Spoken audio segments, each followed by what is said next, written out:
not surprised at all because the man of the hour is with us. He's the man of 45 years in education. He's a Laws Award winner. He's very popular the month of December. He's an author.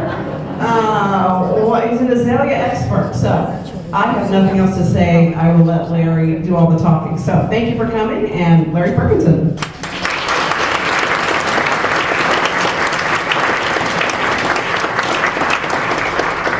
You guys are going to make me blush.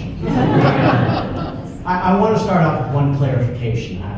If somebody tells you I was a child of the 60s, I'd like you to keep in mind it wasn't the 1860s. It's just, it's a little scary when we start going there. But I can't tell you how exciting it's been the last month or two. As I took notes I'd had sitting around for 10, 15 years and started putting them together. And then my brother-in-law, David Kruger, who's here, introduced me to newspapers.com.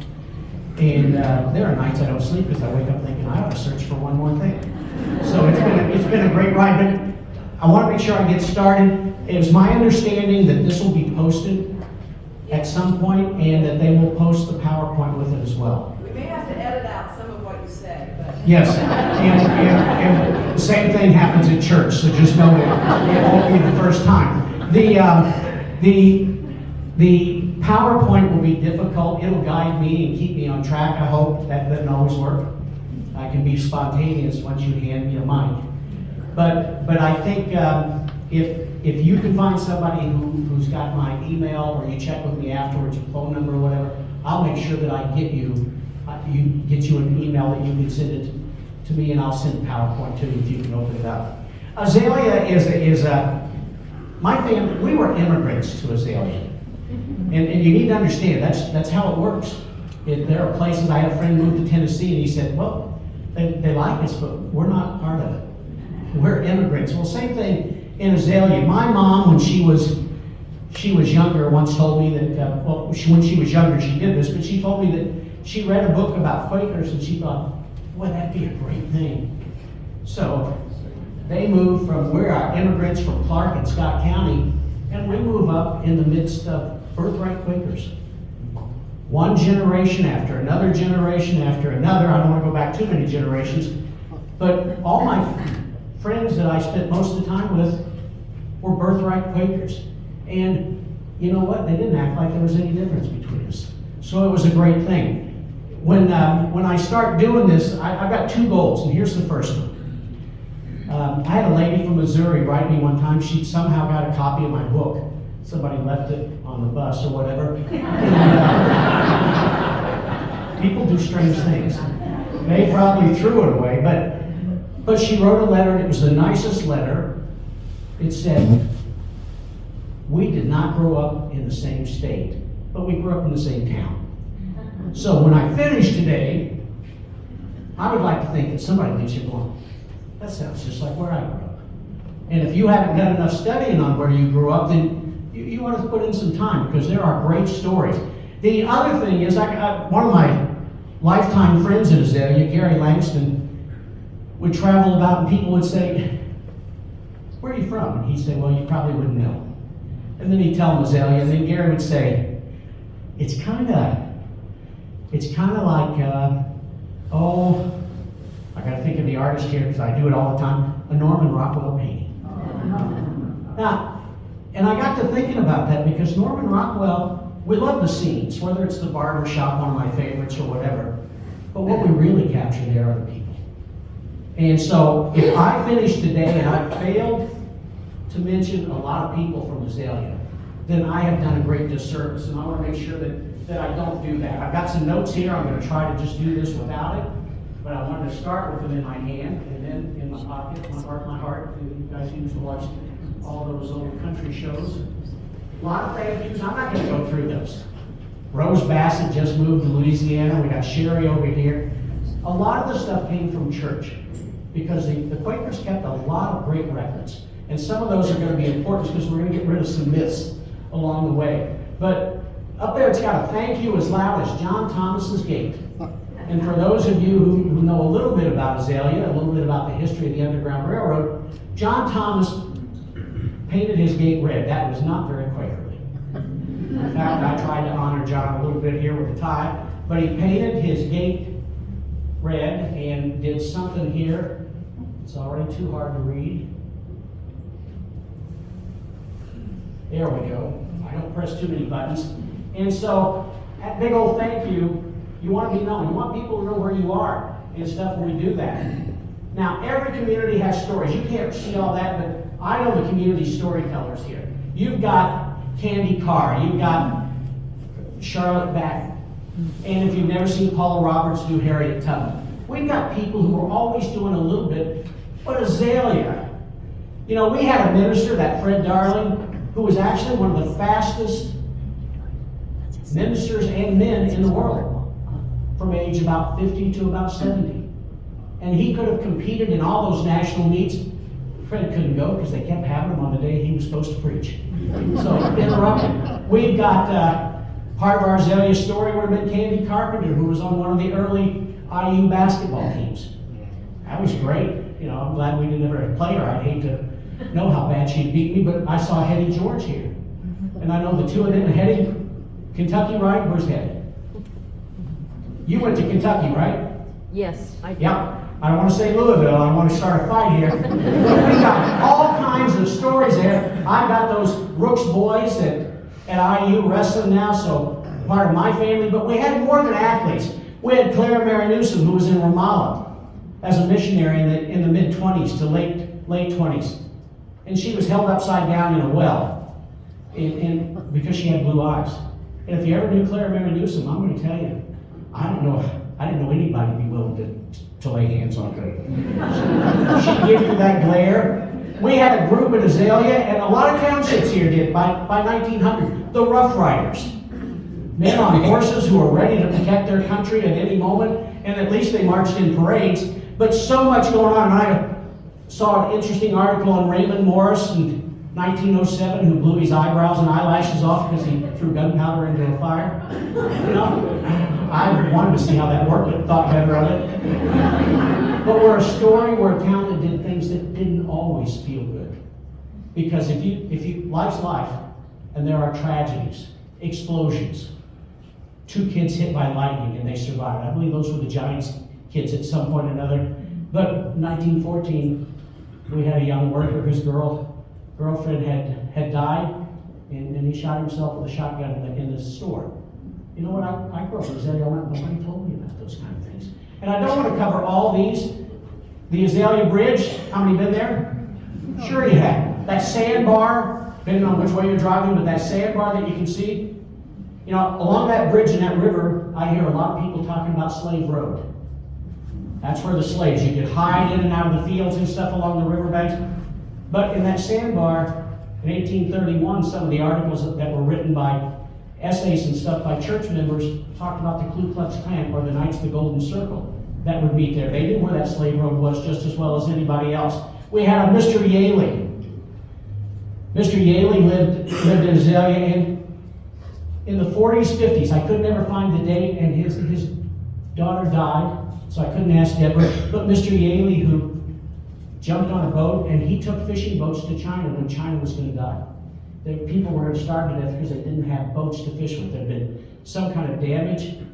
We got people on every corner who did something great. The Whitaker, Jody Whitaker, for those of you who remember some of those old TV shows, used to come to Azalia to visit his sister.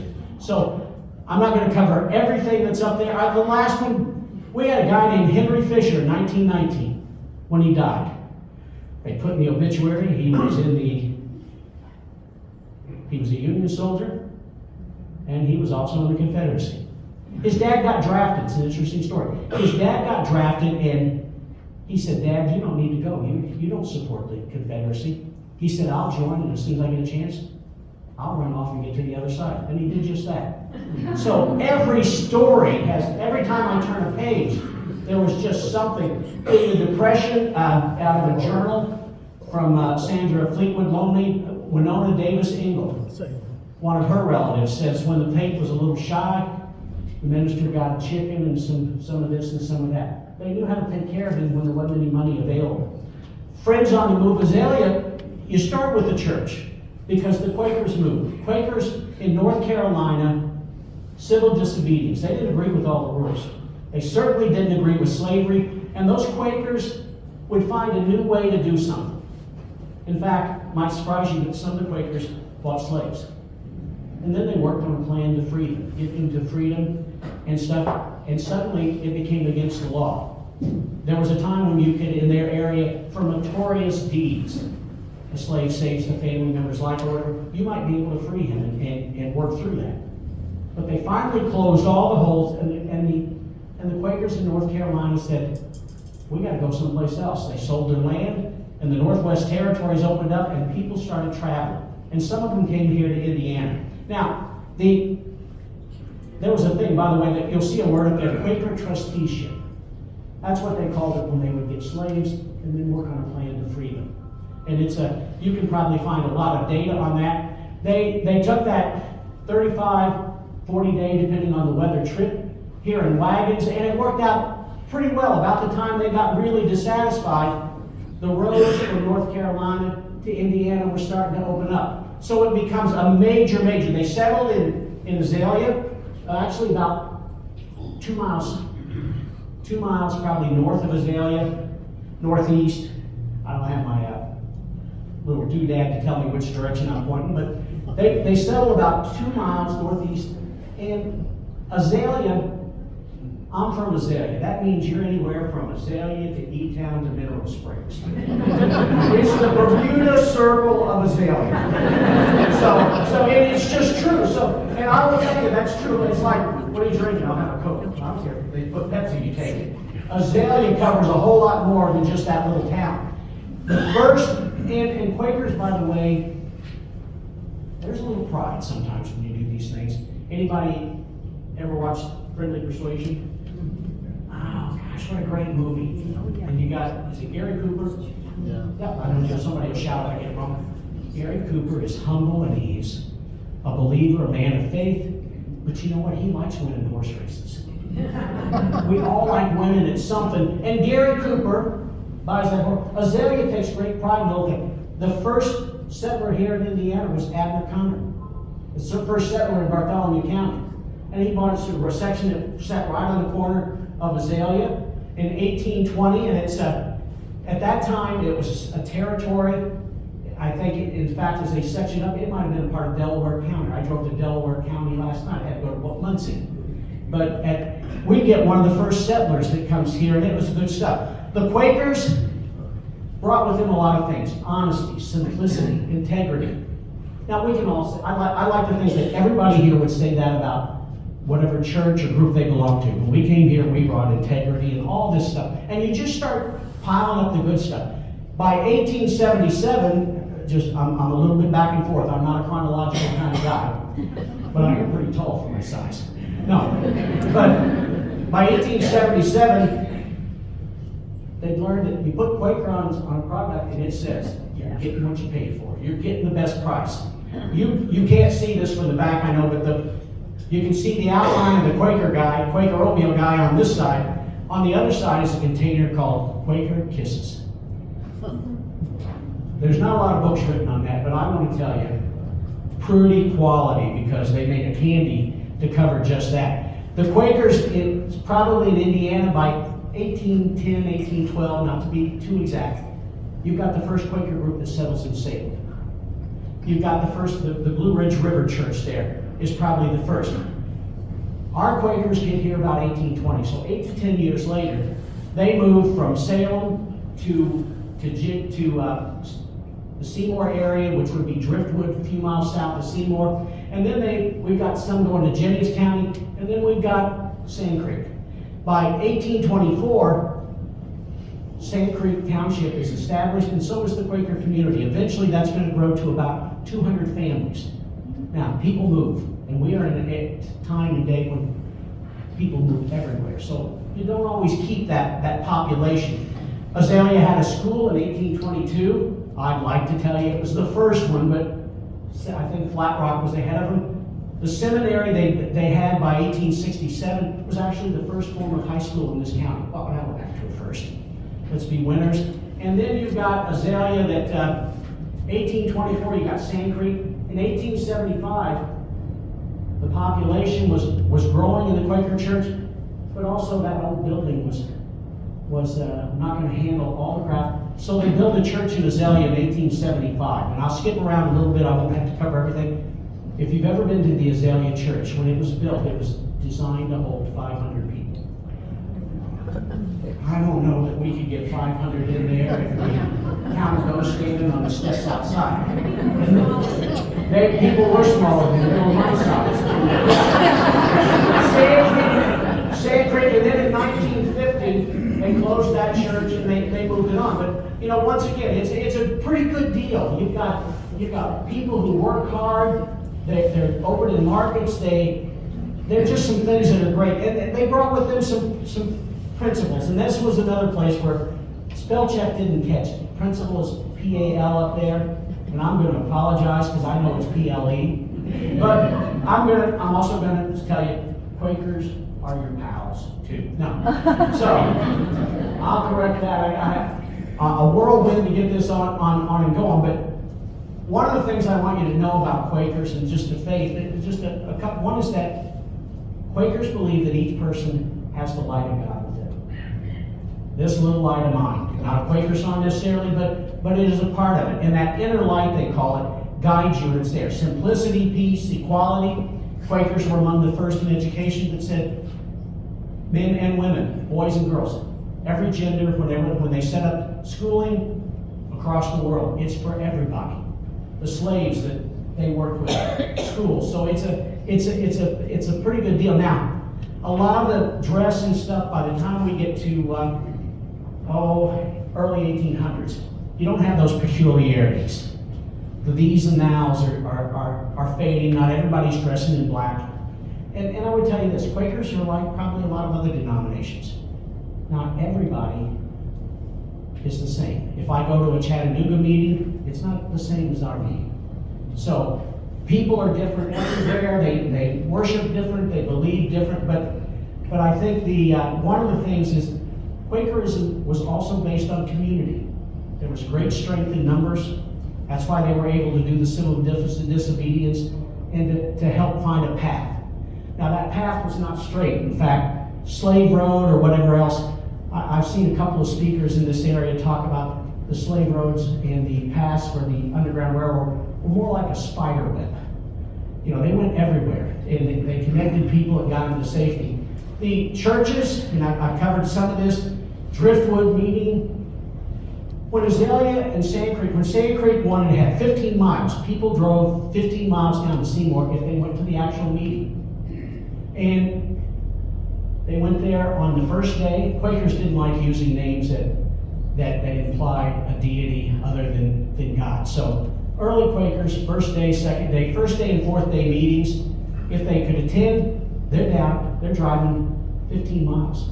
That's an amazing thought. I can't be the only one here that hadn't thought, oh no, it's awful far to drive to Azalia for church today. I'm driving a car and not those old things. So we all look for excuses, but they're down there. By 1824, they have a meeting that started. They were granted permission, and it was called a preparatory. If you do studies on Quakers, when a new meeting started, preparatory is a word they often use because they would let you start the meeting, and most of those were going to be unprogrammed silent. But you had to work with the group that you've been with for a few years to learn how to do the business meeting. So the regular church meeting they could do in Azalia. When they did business meetings, they're back in that buggy to Seymour. Seymour must have sold a lot of grain for a while as they traveled back and forth. And then in 1829, they got that log cabin that they built. That was the early church, and they move on. Quakers were not the first church in Azalia. Methodists were. Quakers 2 miles. Methodists pretty much close to the edge of town. The Methodists, and if you go into Azalia, you'll see a graveyard there, and that's a Methodist graveyard. It is. It's a great places, but you've got to go. The graveyard that is the Sand Creek Fringe graveyard, 2 miles away, is actually where the seminary and the earliest of churches would have been. Looking through here if there's anything else I want to say on those. No, I think Levi Coffin is the one note I want to make. You can't see it up there. I read articles actually in newspapers.com. Levi Coffin lived in Azalia. Levi Coffin, I think he lived in E-Town. No, he didn't. Levi Coffin was from 1860 to 1866 in Jackson County. His brother was at the Salem meeting. Levi Coffin, and I know Fountain City or whatever gets most of the credit. They put up the stuff, but Levi Coffin was in Seymour area. He did come to Azalia for a while, and he came for what's called it's a passport. Travel minutes, they call it. In Quaker meetings, if you wanted to travel to another state, you wanted to be welcome in, and a lot of times have people say, you can stay with us. You took a travel meeting from a business meeting that was associated with your church, and it introduced you. He needed a travel meeting minutes or paperwork to go to England. So he comes to the Sand Creek. No, he came to the Azalia meeting, sat in their meeting, and he is mentioned at least twice, if not more. He came when he needed the meeting. He came back to report on what happened when he needed to travel to England. He came back and did a report, and he came back to return his travel minute. So Levi Coffin was in this area a lot, but he wasn't, he didn't live here. And you see the same thing with groups like Morgan's Raiders. Yes, we had slaves going through, we had people trying to capture them, but Morgan's Raiders didn't come this far north, even though, like I said, once again, you can find it because everybody wants a special part of the story. We don't need any help much. Some of the early Quaker practices were hitting the wrong button on the clicker. Other Quaker practices included unprogrammed meetings. We had unprogrammed meetings here in this county up until about 1897. And then they hired ministers to conduct the meeting. An unprogrammed meeting would be a full hour, if not more, not always quite that much, but a full hour of silence. If you've never been to an unprogrammed meeting, it's interesting. It can be very powerful. Early Quakers separated the men and the women, actually had a partition through the church. And their weddings were not a march down, family on one side, this family on the other. They met with the church members, show up one day after the meetings, and everybody's approved, and then they'd say, today they're married. And everybody at the church meeting would sign it. It was a different. Now, I read, at least in one note from the Azalia community, that there were no divorces in the early Quaker meetings. Well, I don't know. You move away, you don't know what happens, but one of the things that held that a little constant was if you were divorced, you weren't allowed to be a part of the meeting. You were excluded from that meeting. The last Quaker meeting, and anybody here know John R. Walters? Hands going up. John R. Walters in 1950 had the last Quaker meeting. Marshall Toll was the minister of both churches. He was minister at Azalia and Sacred, but once again, it was an unprogrammed event. The wedding was, and they signed it, but no words given by the minister. That's the picture of John R. Walters. I know John R. was small, and I sent a note to one of his relatives the other day, and he said, "Well, it was always big in my eyes." Isn't that true? When we're little, there's just something special about that. The simplicity. Do you wear black? There were Quakers who wore white. That didn't occur in this area, quite because it's at its simplest form. There's no bleach, no dye. There's no dyes involved in it. But there were challenges with simplicity, and you can get really good church arguments when you want to change things. In 1940, somebody donated a memorial of stained glass windows, Kokomo glass, extremely valuable product and stuff in today's world, finding things to repair it, difficult. But in 1940, a memorial, well, that's not very simple. The old glass was frosted. In the church down in Azalia, you will find a bell tower. That's Andy Seward. Some people have bats in their belfry. We had Andy. For those who know Andy, no, I'm not joking. It's just the way it is. But having a bell and a bell tower, that was pretty presumptuous. You want to keep in mind, when I get there, I won't have to say it, but when I show the picture of the cemeteries, early Quakers did not put up tombstones on their cemeteries and their plots where they were buried and stuff, because that wasn't very humble. Returned to the earth, they buried them, they kept the graveyard. In fact, the graveyard in Azalia, which is a very beautiful graveyard, until about 1950, might have been one of the eyesores of this county. Kind of wired in, they let cattle go in and chew the grass, and all kinds of stuff. About 1950, I think, some people said, I don't think that's what's right. We can do better. And I think we had some people that really thought nobody's buried the family here for a while. So it's cleaned up, it's a beautiful place, but every time you make a change, anybody ever been in a meeting? That's not the way we did it last year. Or the last 100 years, when you start adding year after year there, they had a parsonage in 1958, the church is 1875, but every time there's a change, when they moved to Azalia, they did not put a petition between the rows, the sides for the men and the women. In fact, you'll see by 1898, you can see them sitting on both sides. I don't know why they ever let that happen. But new meeting house gets built about, church is 1874, 1875, and the brick, and this would be true, I bet, of a lot of small towns. They built a kiln, and somebody operated the kiln, and then made their own bricks right there in that area. They moved in stuff, stone and stuff from Jennings County and other places, but they had, right, the old Zucksworth place in Azalia had a kiln right behind it, and they're probably the church and then about 3 houses in Azalia that were used to do that. Church cost, when they built the meeting house in Azalia, it cost $500. I'd like to see how far that'd go today. Seat the 500 people. When they moved them and combined them in 1875, the pulpit furniture, if you're ever in the church, was from the 1829 building. They combined, they gave it a little bit. You can have this. The rest of the building, there wasn't much there. Now, you got to get through the Quaker influence before you really start on the town. Azalia, arise, Azalia, rise. Now, in all probability, that's from Isaiah 61. I'm sorry if I start moving that away. Somebody, I don't know. Can I? Oh, it went smaller. It's hiding from us.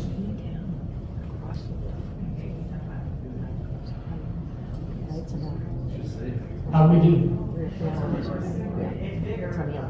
Okay, I'll get to that.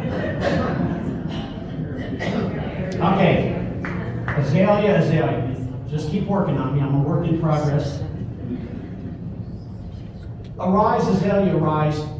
Not word for word from Isaiah 60, but Isaiah 60 says, to paraphrase, arise. Let the light of God be in you. Oh, we're back to that inner light concept. But the rest of it, it's not necessarily in Isaiah. May thy walks be unknown to the sluggard, the gambler, or the drunken sot.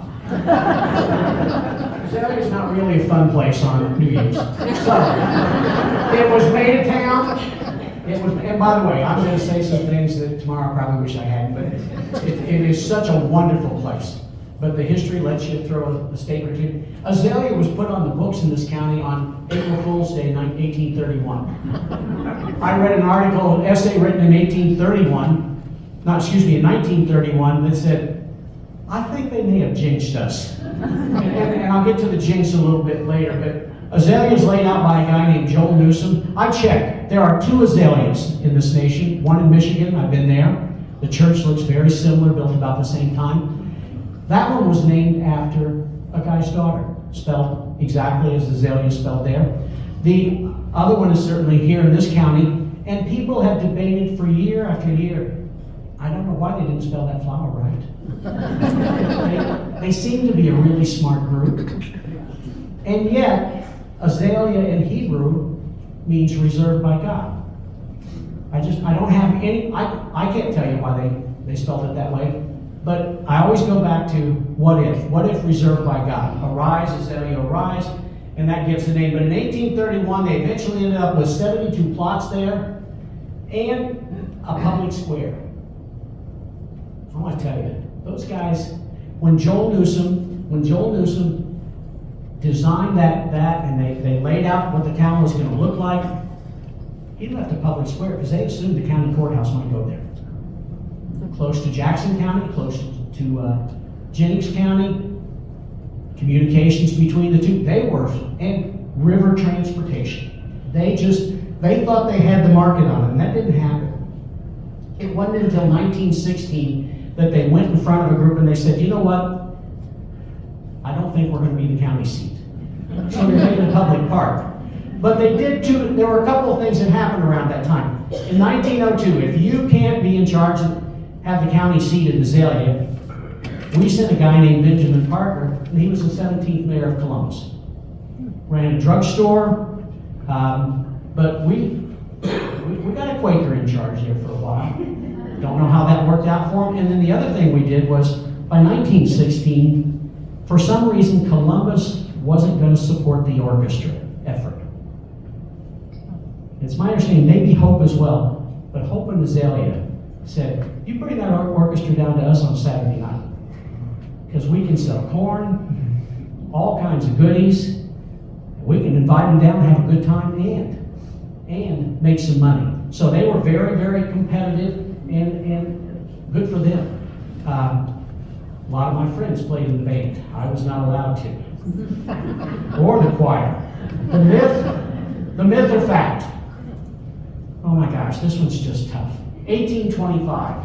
And I see it written 1824, 1825. So many times I don't remember which one I typed in last because it would go back and forth. But 1825, they spend the night, and this one says late 1824 when I look at the sign.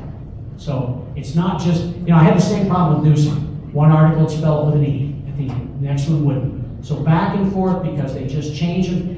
But in 1824, they stopped there with 3 wagons. I like to think Conestogas. Bells on all the horses, because that's how you enter Azalia. And they spend the night at David Newsom's. Now, they had the state seal, they had state papers, and they had the entire state treasury, $25,000. You could probably find 25 cents in Azalia right now. No, it's a little better than that. But a lot of people said, what more does it take to be the capital of Indiana? The difficulty with that story is that on that 3.5-week trip from Corydon to Indianapolis, they stopped at 10 places. We in Azalia are okay to acknowledge other state capitals. I just want you to know. But the real difficulty is that Azalia did not become a city until 1831.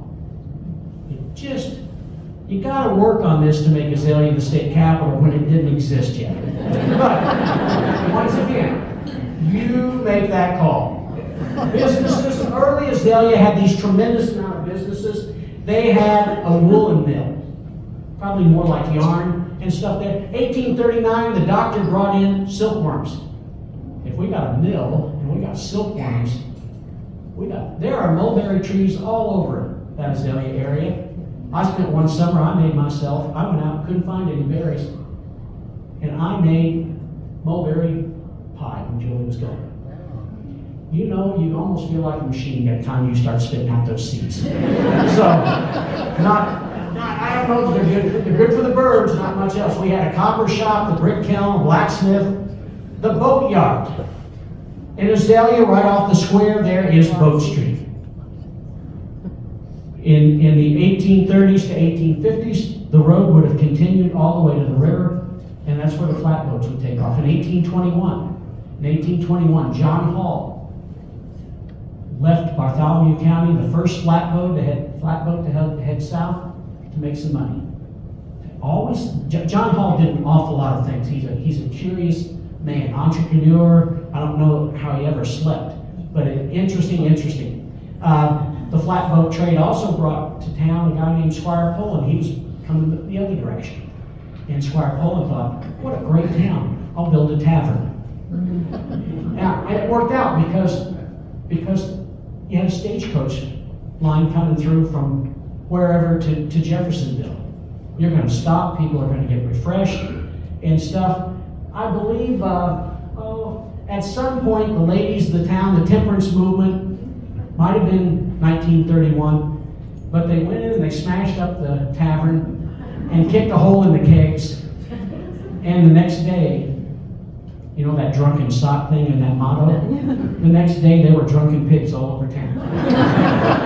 Yep, Azalia. They did not help keep that motto clean. We had a post office there almost right from the beginning, 1859, we got a post office.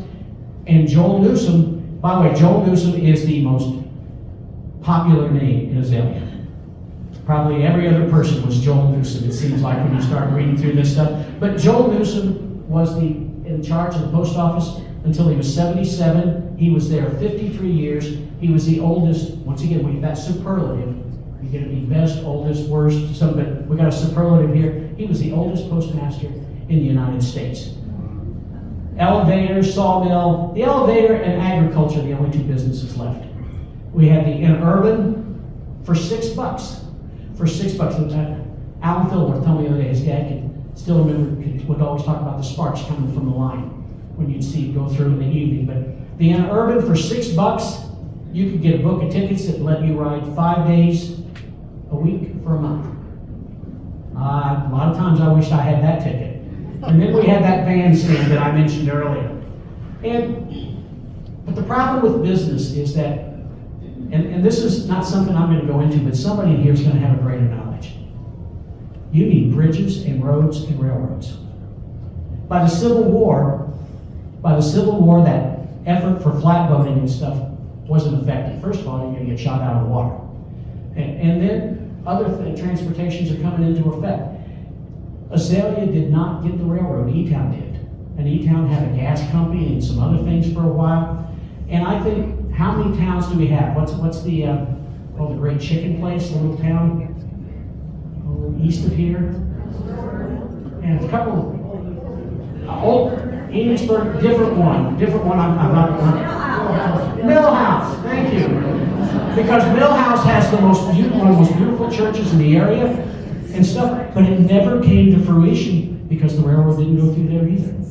You lose businesses with those things. Now, on the title here it says railroads, roads, communications, and pride can make or break a community. I want to cover that pride. Because if you go back through the early 1900s, some of my favorite articles were baseball scores.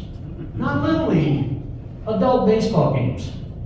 Every community had a baseball. I bet they were bidding on, you want to come over here? If you just move 10 feet over, or if you come to our church, but baseball was such a biggie. In 1933, Jack Anderson, who was a part of the Friends, I think it was Hope and Azalia were playing, and it comes down to a tricky play at the very end, and Jack Anderson's umpiring, and the guy from Hope got arrested for assault because he belted him one. He didn't like the call. You don't get that. And whoever wrote the articles, that great team from Azalia, that great team from Hope, was mauled by the most malicious player. Everything is, writing for the newspapers could have been a great thing for just getting rid of tension and stuff. But you have telephone, 1936, we get our first telephone there. We got, in 1915, they started talking about it, and the article I saw in 1915 said, for $100 a year, they might run a line to your place. They were a little bit ahead of time, and World War I might have interrupted some of that. Telegraph, Edna Murray used to sit in the little corner of the church, and Edna Murray was we lose our historians all the time. They just get old and they pass. Edna Murray, I would have had 1,000 questions for her in the last month, but I couldn't find her. She wasn't talking to me, no. But Edna Murray's brother in 1908 was an apprentice telegraph operator. And the telegraph went into the old train station, in urban station, not the in urban, but they had a building there. And he trained there, did a lot of things. 1865, not a myth, 1865, Azalia gets robbed by the Reno Gang. We've had some hot battles with those Seymour Owls ever since. But in 1865, they go to the store, they put a stick of dynamite into the hole in the safe, and they blow that door, I think to atoms. I want to say smithereen. Yeah. The article said they blew the door, safe was blown to atoms, and they took $8,000 cash. The second largest amount ever to be. $25,000 gets first, and then we got the $8,000 here, but the Reno Gang robbed them. They sent a guy in to light it, and the rest of the gang just went out to the town square, probably sitting on the bandstand smoking. But what cracked me up about the article was it said, and the citizens were none the wiser until morning. How do you light a stick of dynamite? We're none the wiser. It's right on the town square. Somebody should have heard that. The store was robbed at least 2 other times. Our cemeteries, now, tomes of the unknown. I'm playing on words because that's what English teachers like doing. Probably messed that up. But if you had never done research on Find a Grave or newspapers, the cemeteries will tell you what epidemics hit your community. They will tell you something special. We have, at the Sand Creek Friends Cemetery, we got Thomas Cook, a Revolutionary War soldier, who's buried there. Moved to this area. You know, it's just, you find that out and you think, oh my gosh, how did I get all the way through school, through the 8th grade and not know that? There's a guy named John Parisho, and his gravesite, somebody posted on there that at the time he was buried, or he was one of the first to have a stone maybe, because it says that most of the Quakers prior to that did not have stones, and it's just true. It's a part of that. You want to be humble. It's not a necessity for them. The Azalia Methodists, we didn't take care of that, but they took care of us. I'm sure Methodist and Quaker churches were often, you will find them in the same communities. The Methodist Church did not stay nearly as long. By late 1880s, I can't find many references to the Methodist Church. But the Methodist Church has a guy named Major Thomas Baker. He was a Civil War major, and he was beloved. The last article I could find on it was actually a journal an essay written by somebody at the church, and every kid in the world wanted to be Thomas Baker. If they played, I know those Quaker boys playing war, I'm sure they sat in the corner, all kinds of things, but Thomas Baker's name comes up time again, and he had this wonderful myth. He was actually from Jonesville, and Thomas Cook Baker, Major Baker is in somewhere in the South, and it's pretty well thought of and stuff, but he stops at a house and he finds the lady living there, impoverished, no food, and he goes to talk to her and he realizes she's Quaker. And then he realizes, you're from Indiana, I know your brother. And he gives her, and he has this really warm touch to him. And he did not live through the war. I think it was illness and stuff, but these are people like, why didn't we, I just can't imagine. I used to read, I'd go to the library and I would get a book. In fact, a book would be a lie.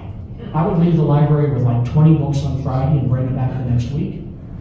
And I remember one of the most embarrassing moments of my youth was when the librarian came to Azalia and she said, aren't you the young man that reads 20 books a week? Nobody on my baseball team knew that. It's not a good thing for your teammates to find out. New Harmony. New Harmony is a graveyard at Mineral Springs, and New Harmony has Vida Newsom. It's great. The Vida Newsoms have if you know is it the Newsom Marr House? It's on the National Register. Also, my 3rd grade uncle, architect and builder. I played with sticks and stacked them upright, but he can do all kinds of amazing things. He also, the building right next to the library, they're designed exactly alike. But the Marr Newsom house, Vida Newsom, we'll come back to her, at least a picture of her later. Vida Newsom was one of the most vibrant souls that ever walked in this county. Vida led women voting rights. Mental health, anything to do with health, hygiene. She was a state leader. She was the woman who never rested. And she's buried at the New Harmony gravesite at Mineral Springs. By the way, another one of those things that you find every now and then, why Azalia has the spring water, Mineral Springs water in the States. You see an article now and then. If you're going to sell the stuff, you better be saying that. The Hopewell Cemetery, and Mr. Bird, where are you? Mr. Bird's grandson, Avery, a few years back for his senior project, went over to this grave cemetery in James County, and he spent 2 years with friends and family. I believe 2 years, is that about right? 911 hours. How many? 911 hours. 911 hours, that's a century in my mind. But they spent all that time, and he refurbished, it's not the right word, it'll do for right now. And it's the graves, Nixon's great maternal, his maternal grandparents or great-grandparents have a stone there. Now, Grandma's not there. She actually in California, but we were in charge. The Azalia Friends were in charge of that actually until about a year ago. We had some major, and then we signed it over to the county in Jennings County. But cemeteries, if you've not researched the cemeteries, you're missing out on an awful lot. Community wins. 1822, we got a school. First school in the Quaker settlement. And by the way, when I would first start looking up on Quakers, it was always wonderful. Azalia is a settlement in Bartholomew County. I only knew 2 settlements, Boonesboro and the ones that Captain Kirk went to on the Starship Enterprise. Somewhere in between Azalia. But Quaker school in 1825 was a subscription school. You paid. And eventually by 1851 we've got a public school, township school that's in Azalia. 1867 the Sand Creek Seminary. And by the way, Sand Creek, another one of those things. 2 words throughout much of the early, and then all of a sudden it's 1 word.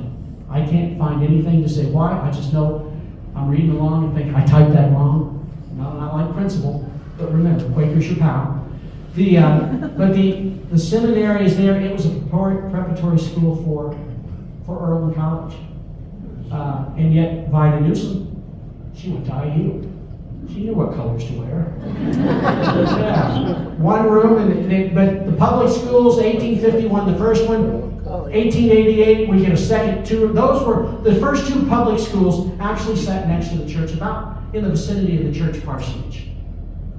And so they're there, and then they built the 3rd one, and we just got a new house built where the school that was from 1923 to 1924, they build the school, and they don't close it until 1969.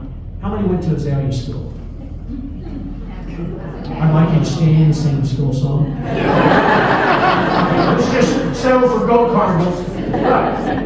That school, it's just north of the park there. Got a kitchen in 1955. Became a part of BCSC in 1965. And BCSC just didn't handle it well. They closed it in 69. You associate with the big dogs and you lose. No, it's just public. We were consolidating. South Side, other schools starting, and it became something but it was a community schools, as you know, were a lifeline. If you ever played basketball in the Azalia gym, thank you. Oh my gosh, how many played in the Azalia gym? Any others? You play a game, and I'm telling you, here's 1 goal, the other goal's there. Scores in the Azalia gym were like 99 to 98. Out of bounds is the wall. And people standing on the balcony up above you and stuff. It was one of the greatest experiences in the world. Now, with all that stuff with the schools come school yarns. You just got stories to be told. I know I see Kathy and Karen sitting back there, but I'll tell you one of my favorites because of everything we do for safety and stuff. In the early 50s, their Grandpa Clark. The Azalia area, Sand Creek Township, was having a problem with foxes. I didn't have that problem until the 70s in college, but in the early 50s, foxes are attacking everything. So one morning, Grandpa Clark brings a school bus. All the men who wanted to bring their guns, load up on the bus. Karen and Kathy are just tiny little tots, and they get in there. Can you imagine how much national publicity and 2 little kids in the back? But my favorite of favorite stories for just in Azalia itself came from an article in 1917, Quaker settlement raises a fast army. Oh my gosh. Right there, which would be the front lawn of the parsonage now, but that would have been the front lawn of the school. In 1917, the Quaker settlement, about 100 gypsies decide to camp out there. The sheriff starts getting calls. Stuff's missing off our clothesline. Stuff's missing off this. They're coming into the store and we're not sure what they're leaving. All kinds of complaints. So he goes down and he talks to some of the men. Guys, we need you to leave. And they said, we can't. The trustee said we could stay here. Sheriff, we know cell phones are valuable. Now the sheriff's got to drive all over. He finds the trustee. Trustee says, no, I didn't. So he goes back and they're not going to move. So the sheriff went and got 12 members of Sand Creek. I like to think of them as upstanding Quakers, maybe. They bring their shotguns. And when they get out of the car, the sheriff has a plan. As they get out of the car and they march forward, the headlights shining on this camp, the sheriff shouts something like, don't shoot the women and kids. Men are diving all over the place, according to the article. They're jumping behind bushes. But within a matter of moments, they said, you know what? We just decided we were going to move. And they leave. But can you imagine going to the school the next week and say, hey, anybody know what happened here? These would be great stories. And to get a ride on a school bus full of shotguns, that might be the best. But the best story that I found historically was an epic tale, T-A-I-L. In 1834, there's a lot of problems with critters down there. I mean, they needed Evelyn and A. Clampett there to do it. But in 1834, squirrels are damaging all the crops. They are tearing, and what the squirrels aren't getting, the crows are. So Sand Creek and Wayne Township came up with an idea.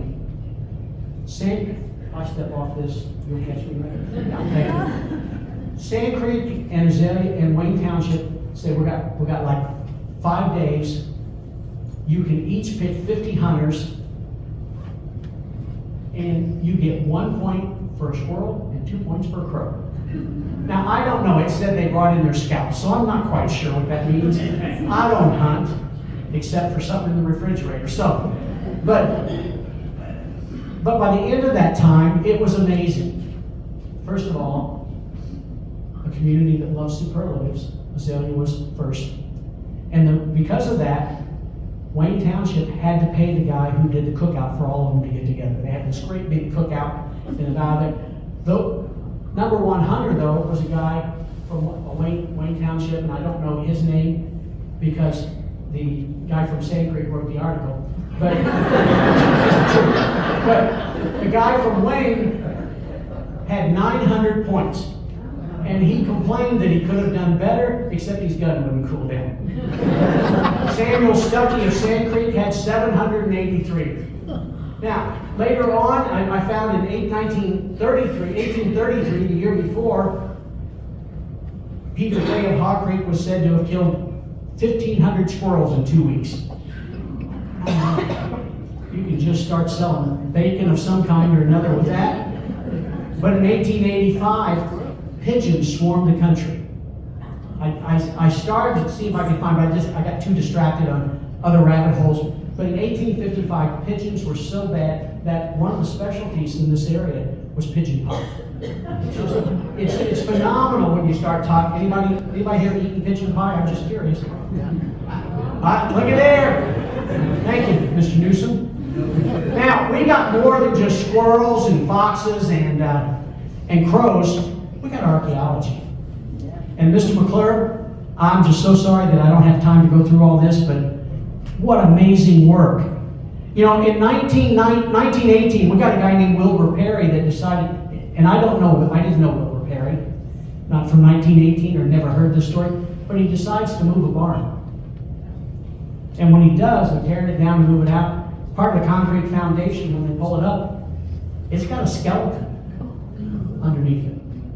My guess is that it was poured over, they almost dug to the grave, not there, but it's settled down there. They got the skeleton and arrowheads and a tomahawk head or whatever. So he didn't know what to do with it. He didn't want the body, but he offered to anybody want it, they come and see him. In 1928, Carl and John Zuxworth, somebody here's going to know the Zuxworth, or at least one of them. I remember Mr. Zuxworth, pretty old when I met him, and he was always going ginseng hunting. That's a dangerous thing to hunt. Looks just like poison ivy to me. You know, I'd have sold a lot of poison ivy, but he'd go hunting ginseng, said he could make good money off of it. But in 1928, they're out along the river about a mile from Azalia, and they find 2 mastodon tusks. I was amazed, just caught off guard, but I was also felt great validation. Because when I was 13, I was driving home near the turkey farm, and I looked down towards the river, and I saw a pterodactyl. I did. Now, actually, that's what I thought I saw. It was actually a blue heron. I've never seen one before. And if some evening you're out driving around, you watch them, because you're going to be sure. But once I saw a mastodon tusk, I'm not so sure. I've got questions, but I thought that was pretty. It was 5,000 years old. And then I thought, how often? Almost every county in Indiana, they found mastodon tusks. You know, I think, boy. But Mr. McClure up here in the front, on Gene Wynn's farm, if you ever went down to the orphan grain train site, the old one, around 1979, just to be approximate there. But they did excavation work, had college folks with them. They uncovered remnants of a Riverton culture, a Native American culture that was dated back to about 1450 BC. We got mastodons in Azalia. We got an ancient tribe in Azalia. I know there's pterodactyls there. And we got the state capitol. No wonder they stopped there. You just you can't make this stuff up. And here's some more, and by the way, figuring out how to present this stuff all at once. I'm moving close to I got a quarter after, is that right? Okay, I'm not gonna worry yet. Sometimes the Spirit moves us. I want to get back to that Quaker theology, use it in a different way. I don't know all of them, but here's a Spirit movement. I'm in the spiritual side.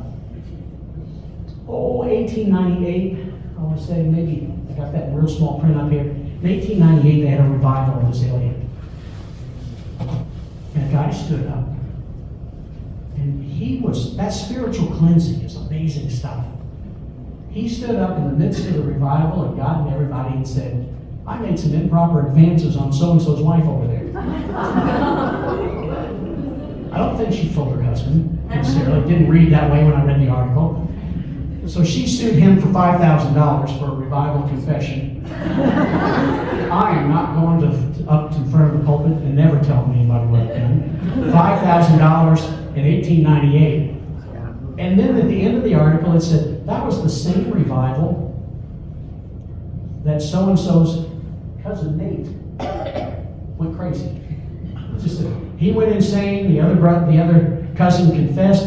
I thought, I may have to go next time I see a revival. My dad grew up down in Scott County, and he would talk about revivals of his youth, and it's just the truth. He would say that they loved going and just watching from the hill. But on Friday night, people would bring back everything they'd taken from somebody from Monday through Thursday. I think the Azalia 2 story's better.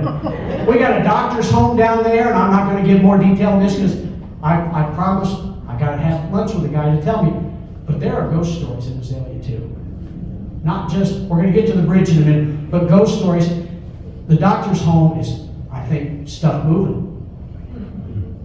But I lived in the old parsonage. Julie and I lived in the old parsonage for a while. And when we were first married, and our youngest daughter, when she could walk and talk a little bit, would talk to a clown on the ceiling every night. Bothered me a little. But that was before Stephen King's It, where it bothered me a lot. But the thing that was really freaky was she'd start running towards the phone, fast as her little legs would carry her, and she'd say, I got it, I got it, I got it. And just when she reached it, the phone would ring. Somebody can probably explain that to me, but I like the ghost story better. Now, the Azalia Bridge. If you lived in this county long, the Azalia Bridge is just a phenomenon in itself. 1972, 73, they replaced the bridge that had the metal structure at the top and all that stuff. And I think by then most of the young kids had quit jumping off it. But you can count, I think I'm going to die 1, I think I'm going to die 2. You can get to 5 before you hit that water. But the Azalia Bridge had the story of the headless woman who had a baby and she jumped on the back of your car. And if you remember, for those of you who drove it, you'd go up that, it was a bit of an incline, and then it flattened out, so your car would bounce like crazy. That's because the woman was jumping, the headless woman was jumping on the baby. My 1957, there's a little article, Azalia Bridge Ghost. He's back. In 1957, and I know this from family, not because the article didn't, my Uncle Charles actually threw a dummy over with a rope, threw it over because he knew a guy that always went to Jonesville at this certain time on Saturday night. Guy went through there, he called the state police, he called everybody. So, some myth. But here's the story that I did find out. I knew both stories, but I found an article, a guy in Edinburgh, and Harry McCauley. What a treasure to have somebody who captured so much history in so many ways. But Harry McCauley writes about a guy he talked to in Edinburgh, and he said, well, I think that actually is a combination of fun story, maybe the incline, but of the story of Molly Howell, who was murdered there in 1897. Around 1897, there are 3 or 4 deaths. One guy's throat is slit, and the pocket knife's over to the side, and they said, well, it was suicide. I don't know. I watched too much NCIS. It just didn't. But Molly Howell was a prostitute. She wasn't from Azalia, but she was there. She was down by the river, so we got Saturday Night Live touch going. Down by the river with some guys. Her daughter's with her. When they found her the next morning, her head has been nearly bashed in, skull split in 2 or 3 places. Headless woman with her child. Maybe the stories overlap a little bit, but I have never personally seen her.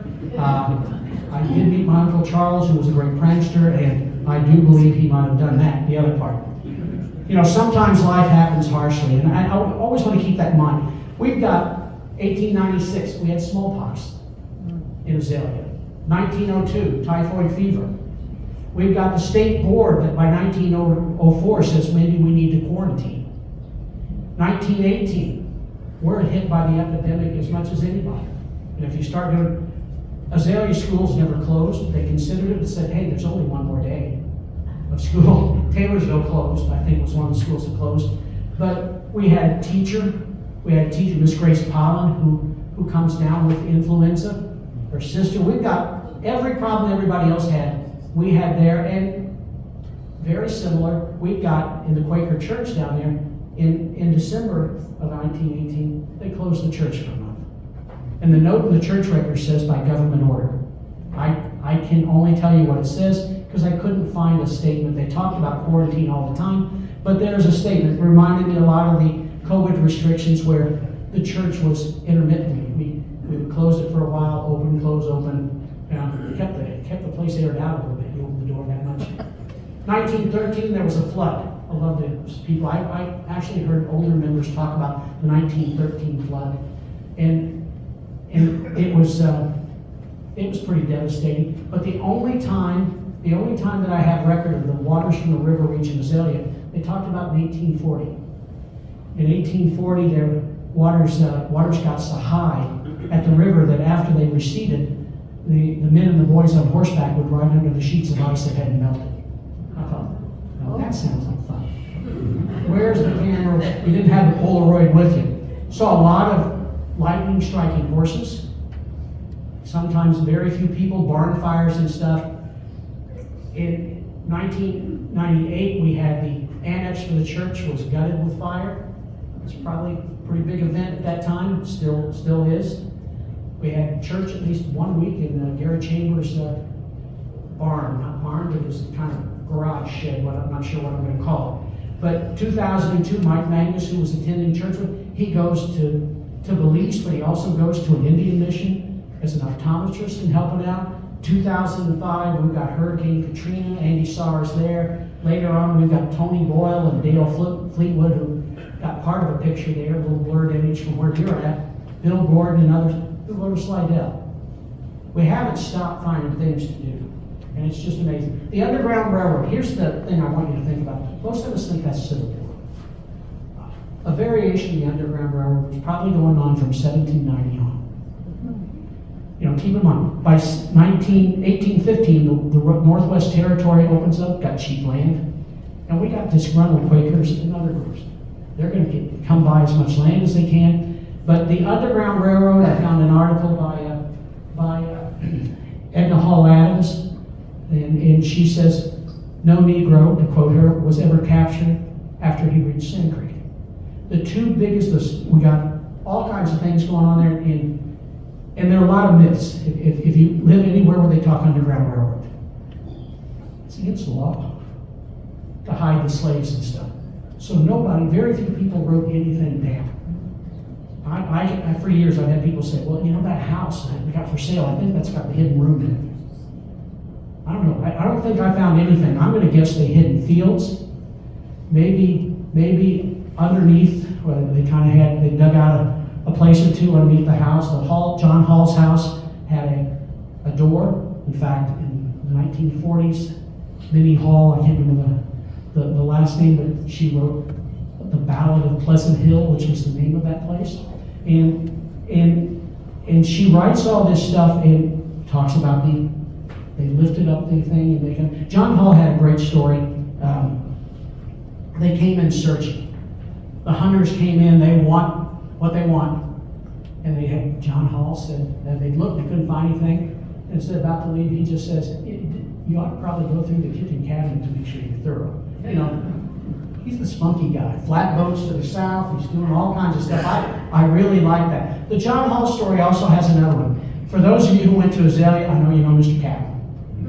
Ernest Catlin, if you were best friends and you don't know him as Mr., but Mr. Catlin helped make sure we always had a job, and my brothers and I go to college if we want to. But Mr. Catlin is building his new house around 1939, 1940, and he donates the cabin to Spring Mill Park. So I'm going through my research, and I'd never heard that. My brother had, and I'm so excited. I'm going to go down to Spring Mill Park right now, and I'm going to check that cabin out. My brother said it won't do any good.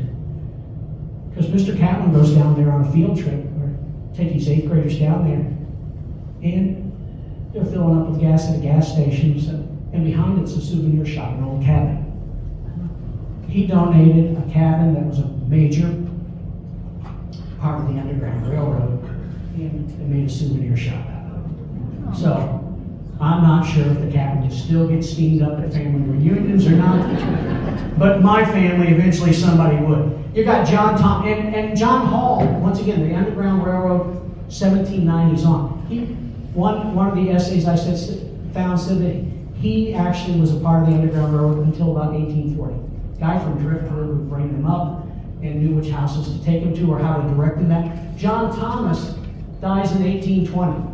He had the red gate, as Candy Carr would tell all of us. He never asked a slave's name. You don't do that, because then you have to lie if they say, have you seen so-and-so? He just didn't ask a slave's name, took care of him as best they could. But when he died in 1913, the Indianapolis Star does an article, said that he had probably helped over 200 slaves through that area. And that's just the two that we know for sure. There are so many others that family history, and by the way, family history, you can find amazing things if you look, accidentally go through a closet or the attic. I'm always finding things. Underground Railroad was a part of the service, but we had other service going on. It was really difficult. Early Quaker churches would have you would have been talked to. Somebody would have written you up, so to speak. You'd have had church meetings. If you practiced with the military, you did that. But by early 1900s, we have a lot of Quakers making that decision. Will I be a conscientious objector? Is that how I feel led to do? In fact, I found an article in 1917, Friends meeting in Richmond, Indiana, and the purpose was to counsel young men as to how they might be true to their principles and yet show good faith to the government. 1939, prior to World War II, here, Mennonites, Quakers, the Dunkards are gathering together, and one of the statements that they quote from that is, they're not trying to dodge the draft. This church must not be a hiding place for cowards in time of war. That's pretty strong language. What they were asking for was to be a part of the nursing corps or the engineer corps. We have commitments. Raymond Morris was a corporal, and he was a conscientious objector, worked at Camp Zachary Taylor. Morris Hadley Thomas, I remember being in church with. He was a POW. Logan Ping was at the Battle of the Bulge. You can't see on the far side there, that's my dad on a horse. He was in Custer's Cavalry. No, that's a stuffed horse, but it's one of my favorite family pictures. And we got this guy, Delbert Ingle was the pharmacist's mate, but we got this guy named Joel Newsom. Where's Mr. Newsom's family? Got some family here? Yeah, make them raise their hand a little bit. Joel Newsom did something really interesting. After World War, and some of you, if you've never heard of this, I think it's an interesting story. After World War II, Europe is decimated. Animals, farmland, destroyed.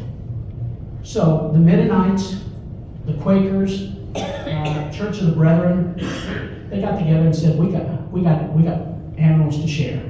Horses, cattle, whatever. And they volunteered to be on those ships. They called them seagoing cowboys. They took care of the animals that they, that they donated. And Joel Newsom, in his late teens, he's on board a ship, traveling over to Europe, taking care of it, just like being on the farm. Almost, maybe Noah's farm. But I thought, what an amazing story, and never once. Joel was a joker. He'd tell you a joke all day long, but he never talked much serious. And so, missed out on that story. We had Joseph Newsom and family. Found this at the cemetery. Joseph Newsom left the Azalia, St. Creek Azalia area, and after the blood of tears, the trail of tears, in 1830 or so by 8, and you've got tribes that need help, Native Americans that have just unjustly been moved and stuff. He opened one of the first missions in Oklahoma. Now, small, but he kind of, when I can still check. I can type in a lot of things and hit the wrong button again, and I'm going to get it right here. But Joel Newsom,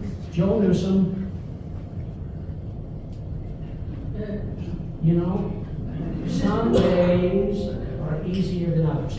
Joel Newsom opened up a missionary place and took care of people, and he set the standards. Oklahoma still honors him and stuff, and I think, and he came back to Indiana and died here, so he's buried down in Azalia. The Vida Newsom I've already talked about, the lady who never rested, one of Indiana's busiest women in 1925.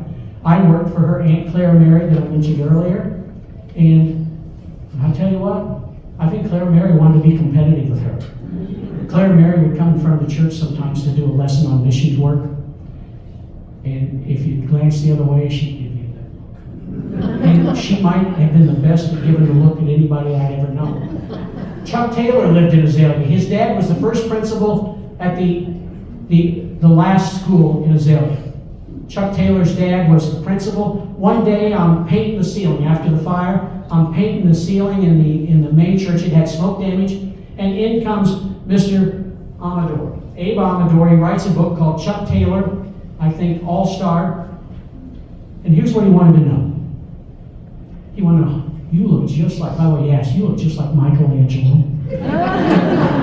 It's just amazing. But no, what he wanted to know was, did Chuck Taylor attend school here? And at that time, I could find the record books. I can't now. We had people go through them and knew what they were doing, and they organized them, and that didn't help me.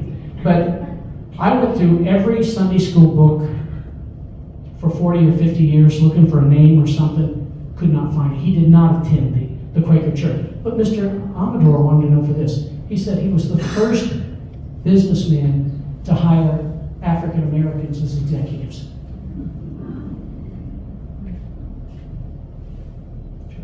When he left, he looked at me and he said, just because he didn't go to church didn't mean he didn't pick up something from this community. I thought, that's nice. And so he mentions my name. When I get a copy of the book, he mentions my name in it. I am the only guy with an 1/8 of an inch vertical jump mentioned in the basketball. The four freshmen were attended there. They attended some at Azalia. They're related to the Fadri, if I pick a family that many of you would know. But the Barber guys and stuff in the 50s. We got a guy named Herschel Davis Newsom. He became the master of the National Grange. What a great thing. In the article I read about, he said, we have the capacity to feed everybody. I mean, I like a guy who thinks in those terms. We still hear people. We got a guy named Samuel Edgar Newsom. He was state legislature. He was the secretary of the anti-saloon group, which means I wish you wouldn't drink. And secretary of that for 30 years. He liked that motto for Azalia. We don't have those drunken sites and so forth. And we have lots of missionaries. The last missionary that I found, I actually never heard his name. Lived in Azalia all my life. Come across the guy, Ansel Allen. Anybody here know Ansel Allen? Oh, look at that. Now I got Ansel Allen. Ansel Allen was a missionary. He went to Bible school, church school, minister school, whatever. He's in Mexico and his plane crashes in 1956. And the picture there of Philip Morris. I think Philip's here someplace in the back. I lose track of, yeah, right back here in the middle on this side. But Philip and his family visiting Herschel Davis. And then we got a guy named, I think I'm going to finish right on time. We got a guy. How many knew I can talk this fast? I can't sell a thing, but I can talk fast. So one of my favorite stories is actually one of those things you don't want to be first at. Joel Anderson, Jack Anderson was his dad. He's the guy that got punched at the ball game. Jack Anderson was my sister's bus driver when she's in the first grade, first day of school. We get to the first Christmas. He walks her off the bus to the front door. Now, Linda was such a tiny little girl, probably worried the wind knocked her down.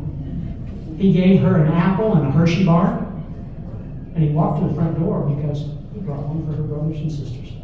I thought, school's got to be the greatest place in the world. I had a lot of Hershey bars since then, but his mom, Olive, scared the daylights out of me one day. Sitting in church, and Olive said, I want to hear a circle prayer. Now, you may not know that, but here's how it goes. She said, I'm going to start it, and then I'm going to call on so-and-so, and they're going to pray, and then they're going to call on so-and-so, and we'll finish with this prayer. I have never prayed so hard in my life that nobody knew my name. So you take this fun group. They're just wonderful people. But Joe Anderson was their son. He signed up for the Air Force a month before Pearl Harbor. During the war in 1943, he's on a flying fortress. It's shot down over France, Belgium area, and there's no report. They don't know what happened to it. Susan Wheatley told me that her grandmother spent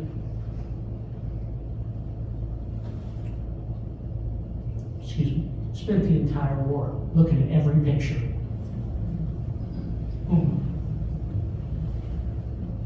So in 1945, after the war, I think that I get the approximate date, about May of 1945, they sent around to all the village.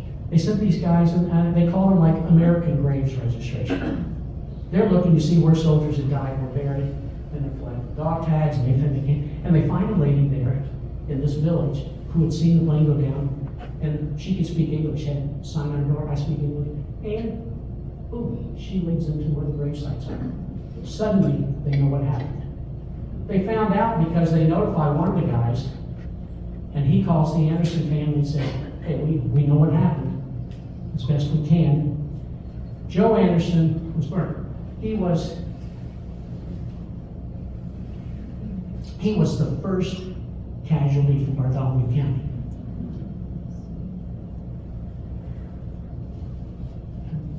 I don't do dates as well as I'd like to. For multiple years after they find this out, they have an essay, Joe Anderson essay writing contest. They do all these things to honor.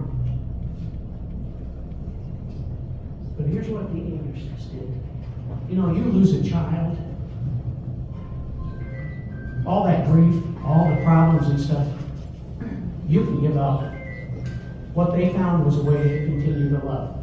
The lady who let the registration group know where he was buried, that had taken care of all that, they sponsored them and brought them to Azalia. Lived with the Anderson. They had a daughter, Difna. Did I get close? Okay. Difna was about, how old would you be in the 8th grade? They put Difna in the 1st grade. 5 months later, she graduated from the 8th grade. But the Ray's family became a part.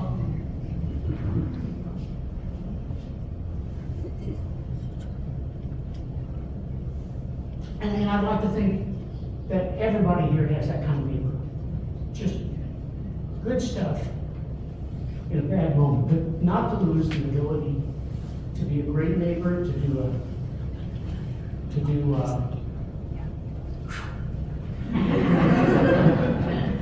that ghost of Azalia is with us tonight. But I'd like to finish with this slide. And great neighbors giving hearts, 1898. That's the congregation, if you see the picture a little closer, of the crowd that's down in Azalia. We have about 15 now. Between people moving, because that's what we do, between older people not being with us, between people in their 60s and 70s not wanting to have more kids. It just don't fill the fuse quite as much. Next to that, but you know what? That group had an effect. They left a legacy. Next to that is the 1959-60 Azalia first and second graders in Mrs. Jones' class. What a lady. Mrs. Jones retired from teaching, joined the Peace Corps. She made sure she got as far away from those as she could. But how many people here in the 1959-60 in that first or second grade? Look at those hands going up. I see 4 or 5 of us. Now, what a great. We had our desire to create a legacy.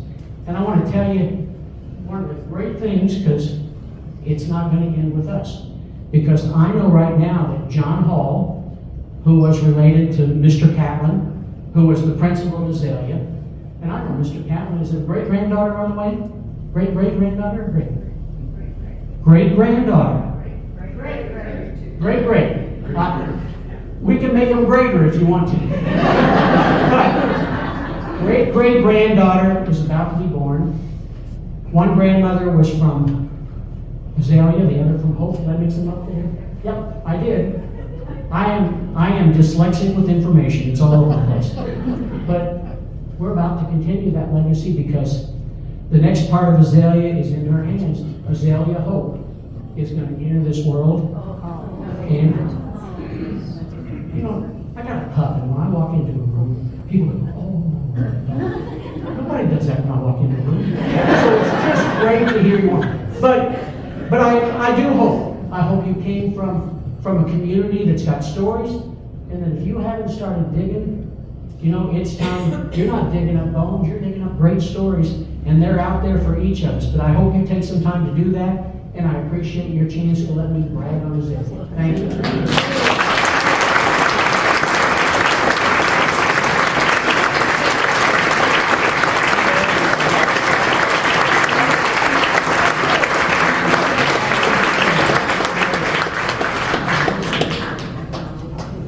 If you have any questions, we've got like just a few minutes, or if you can grab Larry on the way out. Even having just like a burning question you wanted to ask, if he's something he didn't cover.